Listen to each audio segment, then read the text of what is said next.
Você já imaginou o que pode acontecer quando um ministro do Supremo Tribunal Federal decide enfrentar diretamente os Estados Unidos?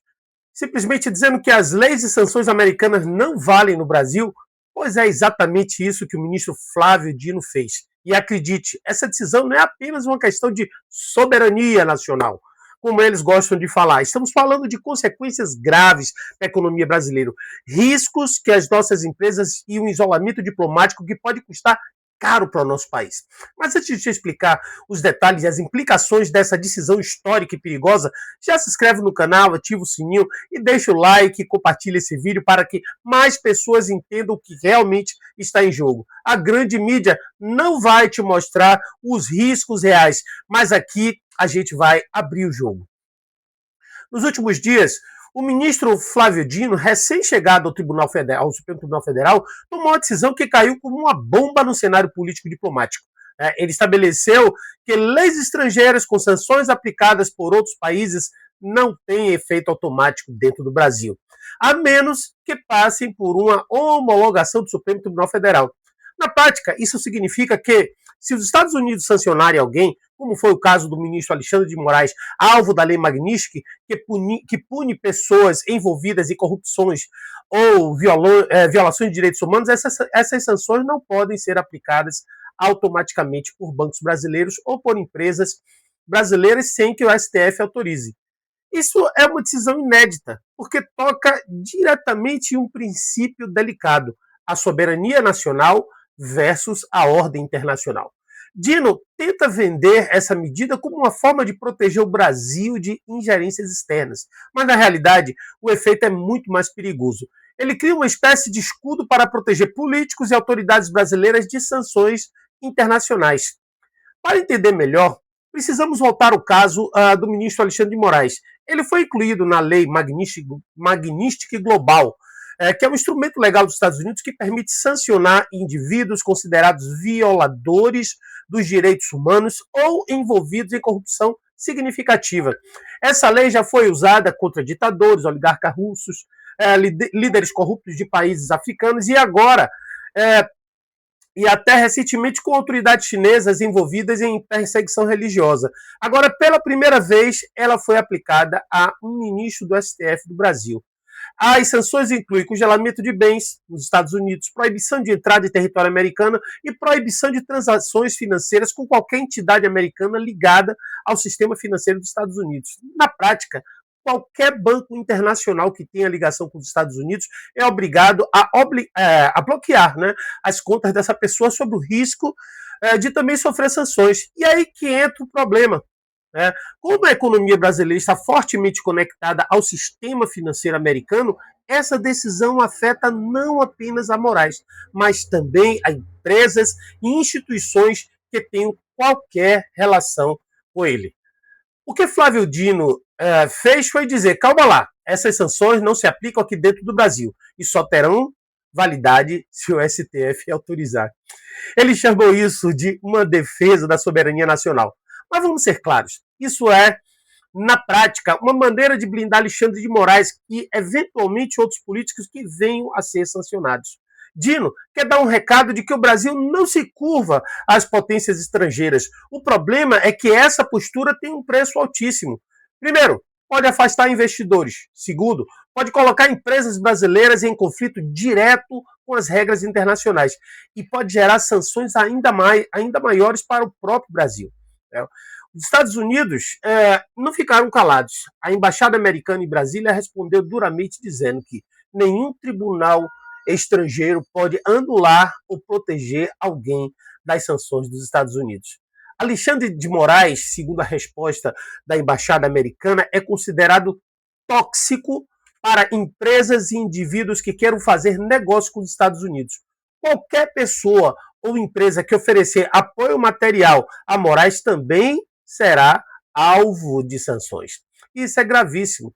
Significa que mesmo que no Brasil o STF tente blindar Moraes, lá fora a vida continua difícil para ele e para qualquer um que tentar ajudá-lo. ou seja, bancos, multinacionais, companhias brasileiras de negócios nos Estados Unidos, ou que dependam do sistema financeiro internacional, eles vão acabar pensando duas vezes se aproximam de Moraes ou se acatam a decisão do STF.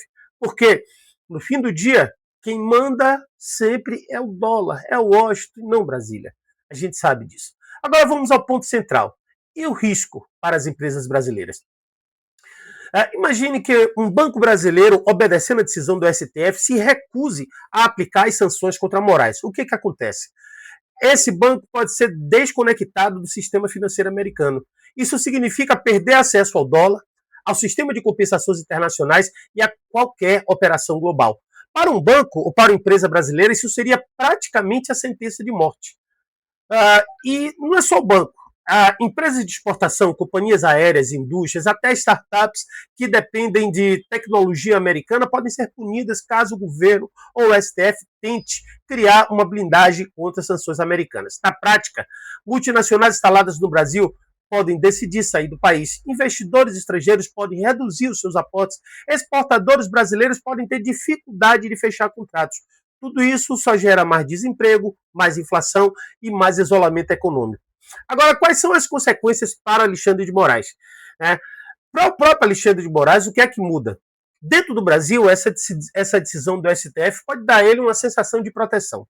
Os bancos locais, em tese, não seriam obrigados a bloquear suas contas. Mas, no mundo real, as instituições financeiras sabem que, se desobedecer aos Estados Unidos, a conta chega rápido. Isso pode significar quebradeira geral. Então, mesmo que o STF diga não precisa aplicar as sanções, a tendência é que os bancos e empresas sigam as regras internacionais para não perder acesso ao mercado americano. Ou seja, Alexandre de Moraes pode até continuar vivendo normalmente no Brasil, mas estará cada vez mais isolado do cenário internacional. E a imagem do Brasil? Fica manchada, né? Porque agora estamos na mesma prateleira de países que tentam blindar seus líderes acusados de abuso, como Venezuela, Rússia, Nicarágua, entre muitas outras. E o maior problema de tudo isso é que o Brasil corre o risco de ser visto como um país que protege violadores de direitos humanos. E essa é uma narrativa que os Estados Unidos já estão vendendo para o mundo. E quando o país é colocado nessa lista negra, as consequências são enormes. Primeiro, dificuldade de obter crédito internacional, isolamento diplomático, queda da confiança dos investidores e até sanções contra setores inteiros da economia. Será que o Brasil, nesse momento de fragilidade econômica, pode se dar o luxo de enfrentar os Estados Unidos dessa maneira? Será que vale a pena colocar em risco nossas empresas, nossos empregos, o nosso comércio exterior só para proteger o ministro do STF? Essa é a pergunta que o povo brasileiro deve fazer. Os defensores de Dino vão dizer, mas isso é soberania, o Brasil não pode se submeter a leis estrangeiras.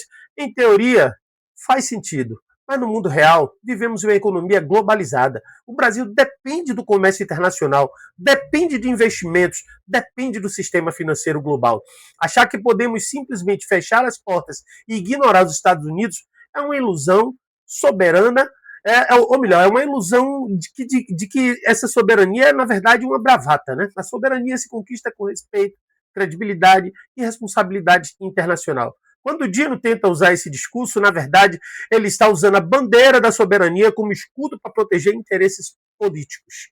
E quem paga essa conta é o povo brasileiro. O que pode acontecer agora? Empresas brasileiras devem começar a se afastar de Moraes, mesmo com a decisão do STF. O governo Lula pode tentar se defender da narrativa, pode tentar defender a narrativa de soberania, mas corre o risco de isolamento. O Congresso pode pressionar, já que os deputados e senadores sabem o impacto econômico disso. E a relação Brasil-Estados Unidos pode entrar numa crise profunda, maior do que a que já está, e corre risco até de sanções econômicas mais amplas.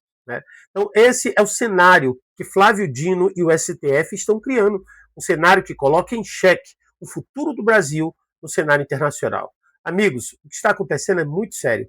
Não se trata apenas de um embate jurídico, estamos falando de uma jogada política para blindar Alexandre de Moraes com um custo altíssimo para o país.